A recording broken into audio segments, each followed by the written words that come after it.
अस्सलाम वालेकुम स्टूडेंट्स, कैसे हैं आप सब। आई होप आप सब ठीक होंगे। तो स्टूडेंट्स, आज हम पढ़ेंगे कारवानी उर्दू बराए जमात अव्वल the educator, a project of Beaconhouse. ठीक है, तो अपनी बुक को देख लें और हम आज चैप्टर जो रीड करने जा रहे हैं वो है पेंसिल की कहानी। तो रीडिंग स्टार्ट करते हैं। अच्छे बच्चों, मैं आपकी पेंसिल हूँ, मैं लिखने में आपकी मदद करती हूँ, मैं आपके बहुत काम आती हूँ।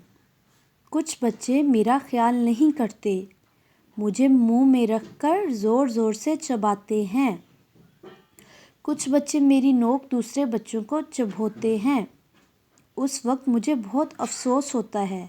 इसी तरह मुझे इधर उधर उछालना और फेंकना भी बुरी बात है। अच्छे बच्चे वो हैं जो अपनी चीज़ों का ख्याल रखते हैं। मैं आपकी दोस्त हूँ, मेरा ख्याल रखें। आपकी दोस्त पेंसिल। तो बच्चों, पेंसिल देखिए क्या कह रही है कि बच्चे मुझे मुंह में डालकर ज़ोर ज़ोर से चबाते। ये बात ठीक है ना। आप लोग पेंसिल को मुंह में डाल के चबाते हैं और उसे उछालते इधर उधर फेंकते, जिससे वो ख़राब हो जाती है। तो पेंसिल तो आपकी दोस्त है जो हर वक्त आपकी लिखने में मदद करती है। ठीक है, तो पेंसिल का ख्याल रखना चाहिए ना। तो नेक्स्ट हम इसकी एक्सरसाइज सरगर्मी देखते हैं। तो सवाल नंबर 1 है हमारे पास, ये कहानी किसकी है।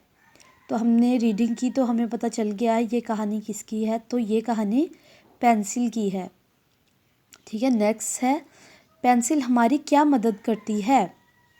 तो जवाब है पेंसिल लिखने में हमारी मदद करती है।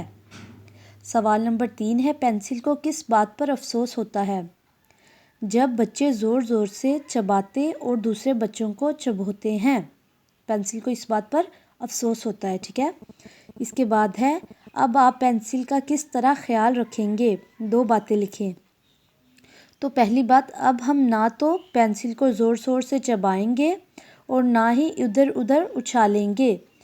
तो बच्चों, आपको रीडिंग कैसी लगी, चैप्टर कैसा लगा।